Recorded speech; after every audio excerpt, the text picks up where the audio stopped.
Hey Waffle Gang, I do hope you are well. My name is Mark and today we're checking out some more Reddit stories, and if you do love a Reddit story, why not consider hitting the like, subscribe, maybe that notification bell too, and let's crack on with today's first stories.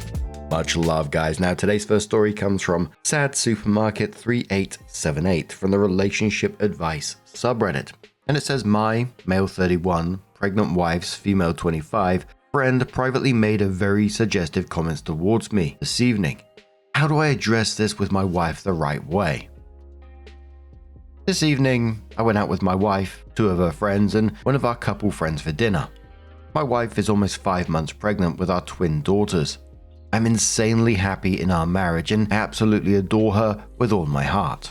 Oh.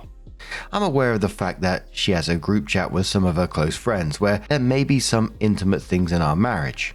She's made jokes about things some of her friends have said.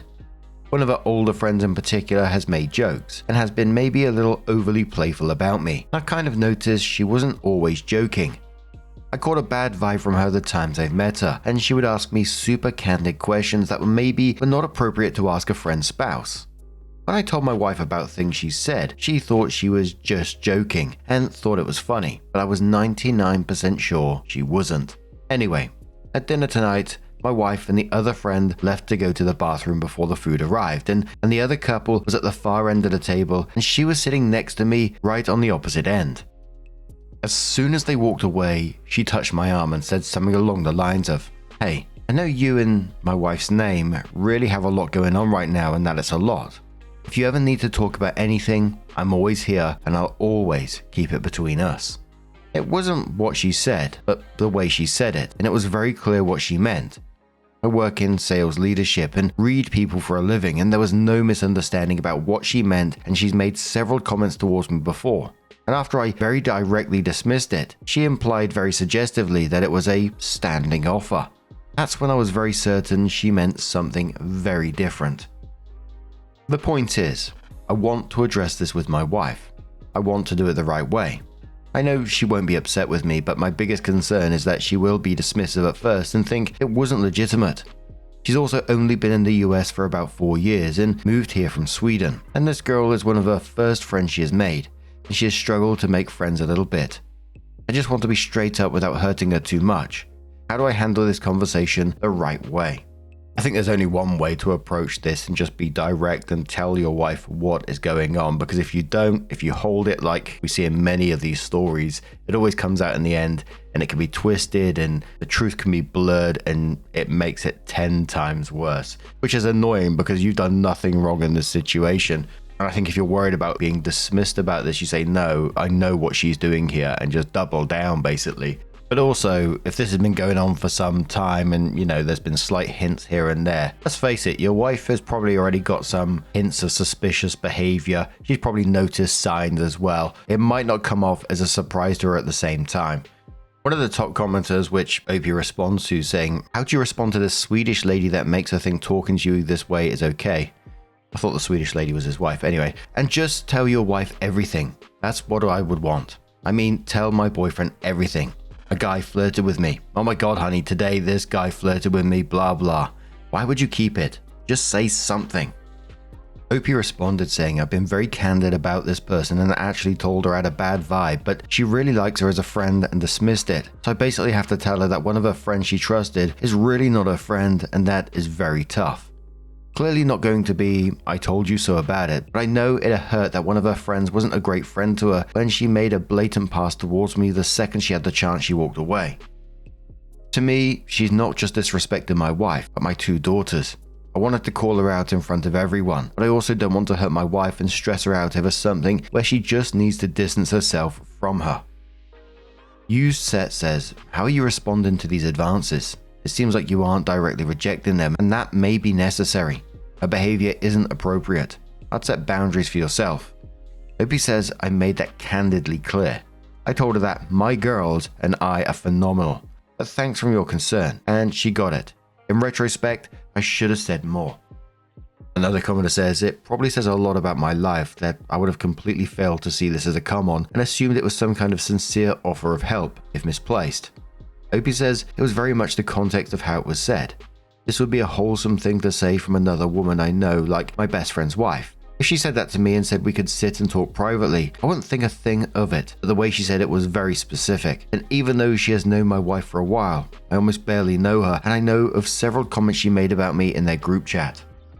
Lady says you just sit her down and tell her an incident occurred that made you feel very uncomfortable, and you want her in the picture to decide together how to handle it and the person involved from here on. Just be honest with her. She will appreciate you came out with it right away. Opie says I appreciate it. My big concern is that she's going to be really upset and bothered because she'll feel betrayed by a friend and have to distance from someone close to her. But obviously this isn't something I'm going to pretend didn't happen, because it did bother me and I honestly want her to never see her again. I just want to handle it lightly. I know she won't be upset with me, but I also know it hurts to lose a friend. Doc says she's going to have to distance from a very toxic person. This woman is attempting to betray your wife in the absolute worst way a friend can betray you. This woman is most definitely a harmful person to have in her life. Yes, it will hurt, but this is inevitable, and the longer it goes on, the more damage she can do. Opie says she is, and it's going to be a tough conversation tomorrow. I'm more worried about the influence this person has on her and her friends than I am the fact that she made a pass at me. If she is willing to make a pass at me, she's 100% willing to do it for one of her other friends' SOs too. Falcon says, are you certain your wife isn't putting her friend up to this? Some insecure women, especially when pregnant, have their friends test their partners. You could try sharing an intimate detail in confidence with the friend that is completely non-sexual and see if it gets back to your wife. I'd go with a hemorrhoids flare-up. What? Opie says, 110% certain. My wife is a very direct and candid communicator. She doesn't play games. It's one of the many things that I love about her. This particular friend, I've already had suspicions about being kind of the homewrecker type, and her dating history would reflect that. And that past this evening more or less solidified everything I assumed about her. So OP comes in with her first update and says, I sat down and talked to my wife about it this morning and just told her everything directly and straight up while offering her assurance. She handled it very well, but I think she's still processing some stuff. She also admitted that one of her friends told her in confidence that she may have said some not nice things about her and made several comments about me in conversations with other friends, so she was already kind of suspicious. The other thing my wife picked up on that I actually didn't is that we were sitting in a large partitioned U-shaped outdoor cabana booth kind of thing that can probably fit 10 to 12 people easily. My wife was sitting to my left, and she sat directly to my right at the end of the booth, only next to me instead of sitting next to her or her other friends, but there was a ton of open space, so she picked up on that. We're working on how to handle it, but I think the best course of action is that I straight up message this girl, tell her I didn't appreciate that, and that I told my wife. She will have to figure out how to address that with her friend group, but she basically said she can fuck off. I'm proud of her for handling that in stride.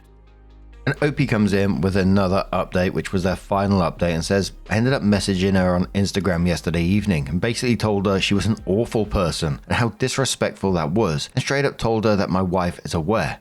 She's not responded, but I know she saw it.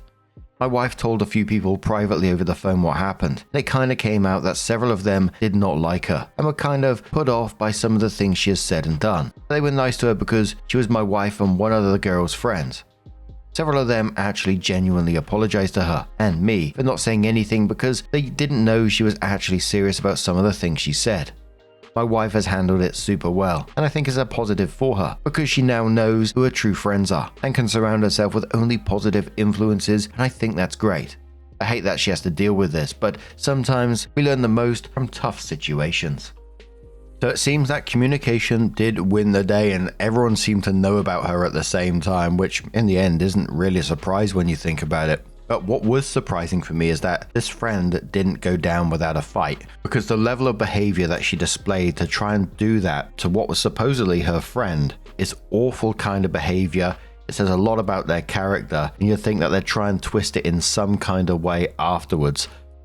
Because she just did. She propositioned her pregnant best friend's husband. That's wild, isn't it? And then what? She left that place, went home and lived a normal life without... I just find that mindset absolutely crazy. But super glad things worked out in the end. But what do you guys make of this situation? Let us know your thoughts down in the comments below. And let's move on to another story. Now, quick trigger warning before we get into our next story. It contains substance abuse and addiction, domestic abuse, physical violence as well. So if you do want to skip it, please feel free to do so. Timestamps are always down in the description and along the timeline below. Thank you. The story is from No Alternative 7859 and says, I, 28 female, am going to ask my husband, 28 male, for a divorce during our therapy session. My husband, 28 male, is partially in denial and alcoholic. Well, he's acknowledged it's a problem and has affected our marriage. I, 28 female, don't fully believe he sees it as alcoholism because he's functional and it was normalized in his family. My husband agreed to sobriety back in October and it got really bad, and I gave him an ultimatum of drinking or our marriage.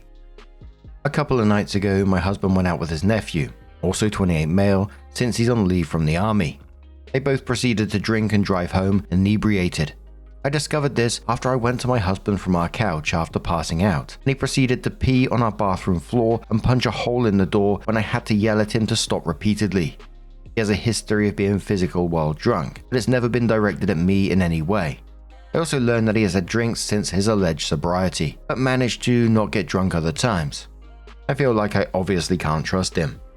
We're obviously on the rocks now, and I have put divorce back on the table as a possibility, even if I don't want it.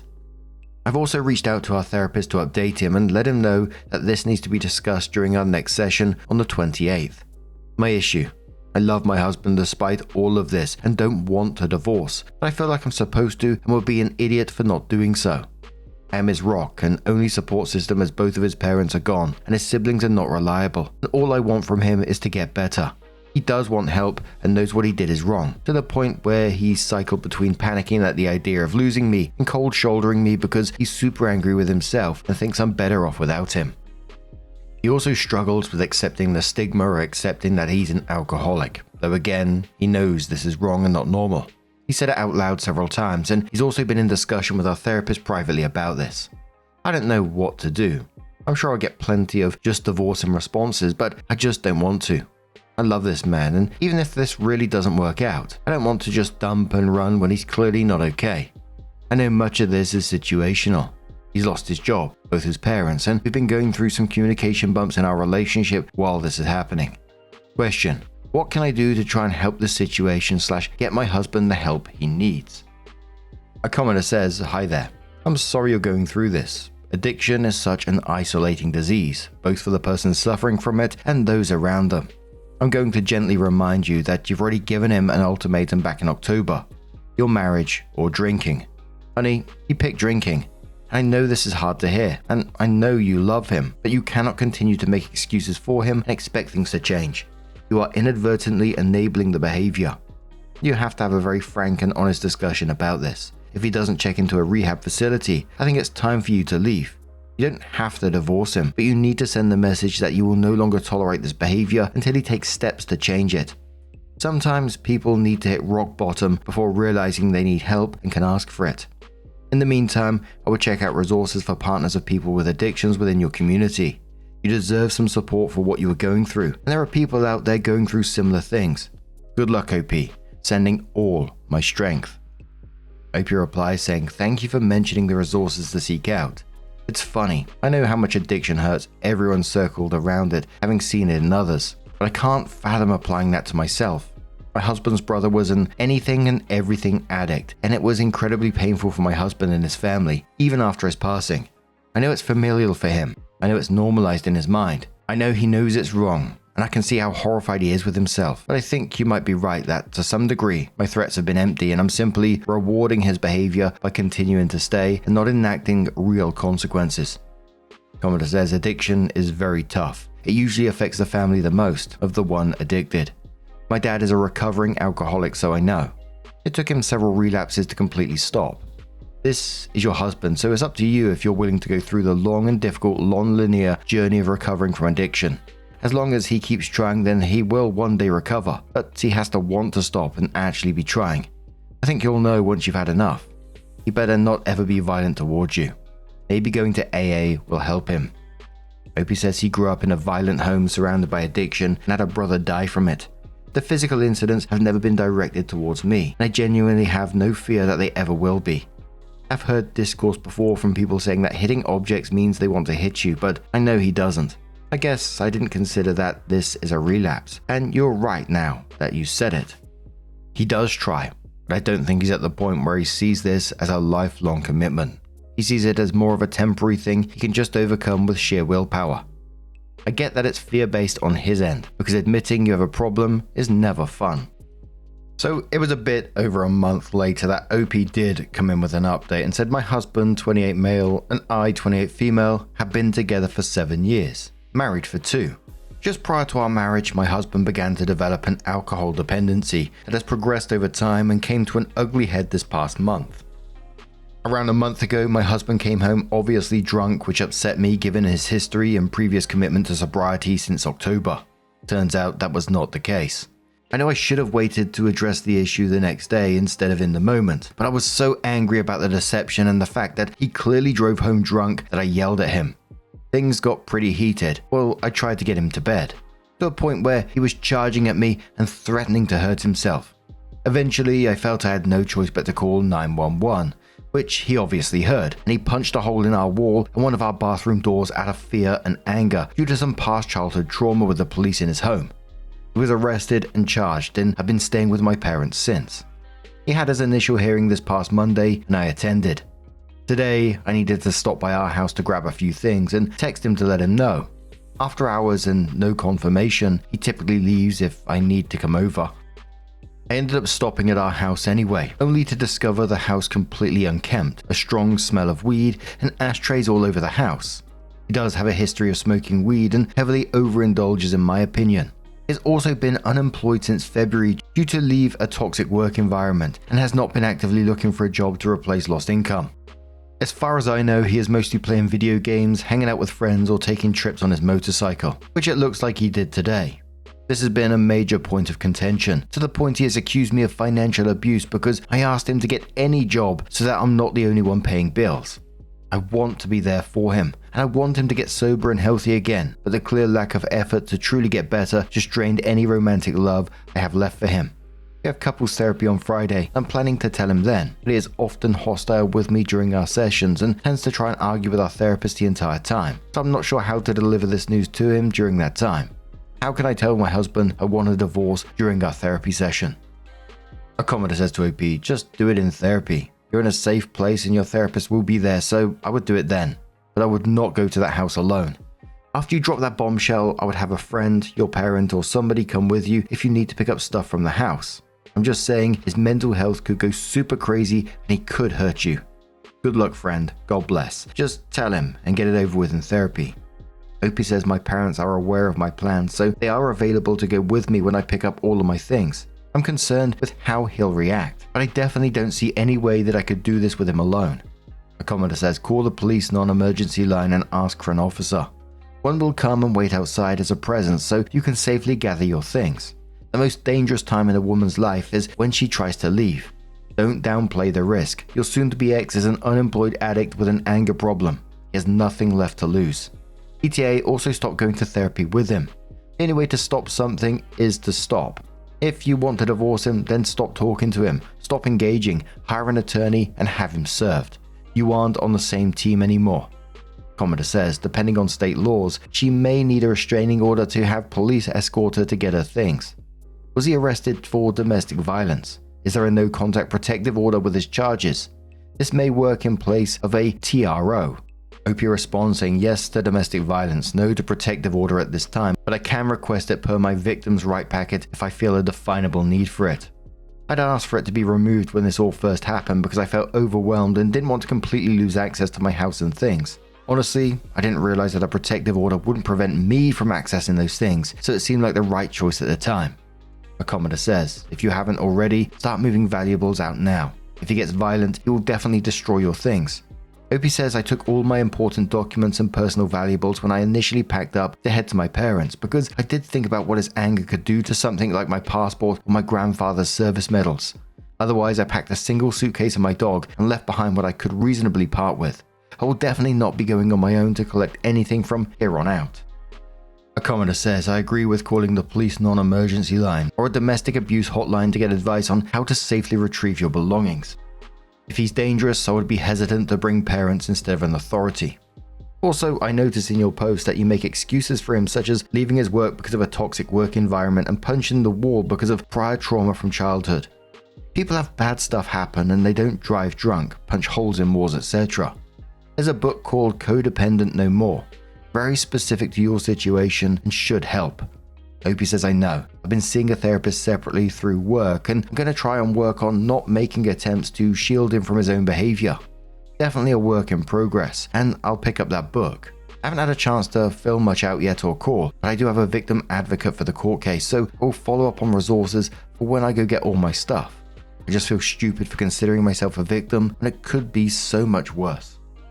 People were asking OP why she's still attending therapy with her husband and says this is our last session together.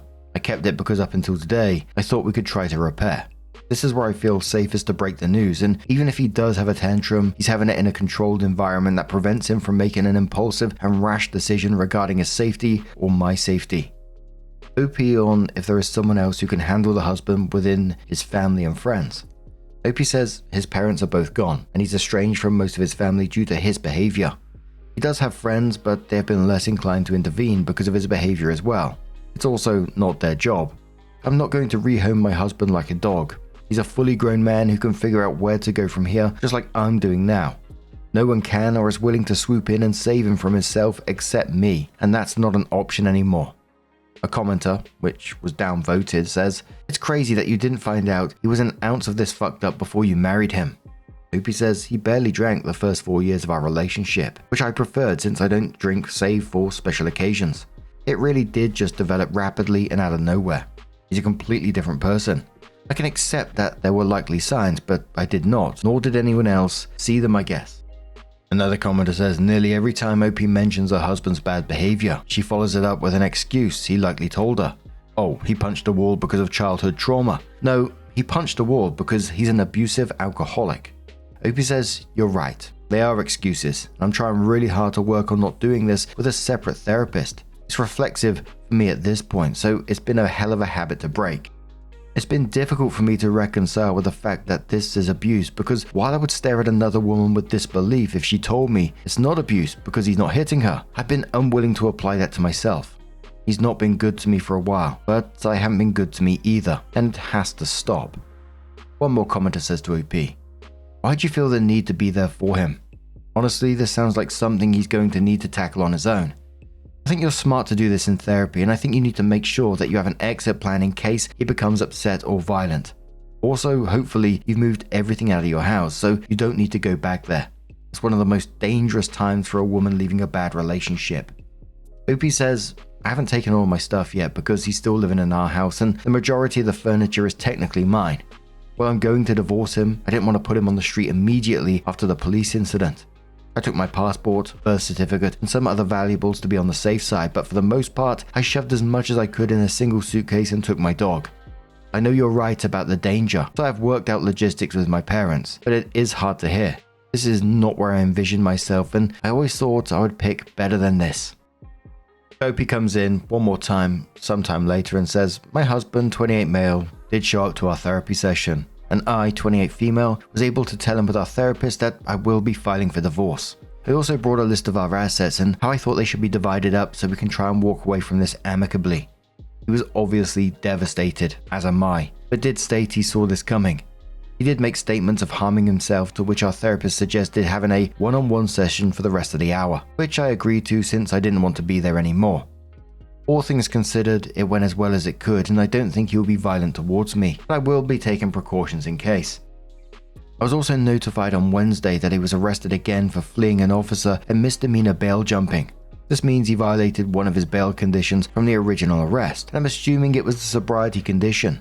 It's clear to me that while he regrets his actions each time, he's not ready to face the problem or get help, and I just have to grieve and move forward. Thank you for all the kind words, firm advice, and even some of the less savory responses. I'm obviously struggling hard right now, and I'm trying to sit with all the emotions that I'm feeling right now, and I'm grateful to have found support here and in my family and friends.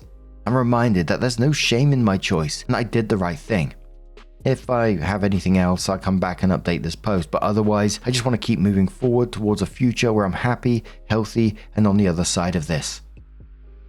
A commenter says to OP after all this, very sorry you're going through this. You can't help someone that doesn't want to be helped. Maybe one day he'll find his way, but you deserve to be safe and loved. Best wishes. OP says thank you. I really hope he does find his way as well. You're also right. No amount of me loving him or missing who he was before all of this is a reason to excuse the emotional turmoil and abuse I've endured through this. And I have to choose my safety now, even though it kind of feels awful at the moment. I know it's grief, and this situation is one of the hardest things I will probably ever go through, but I know I will be okay, and I'll find my way through this.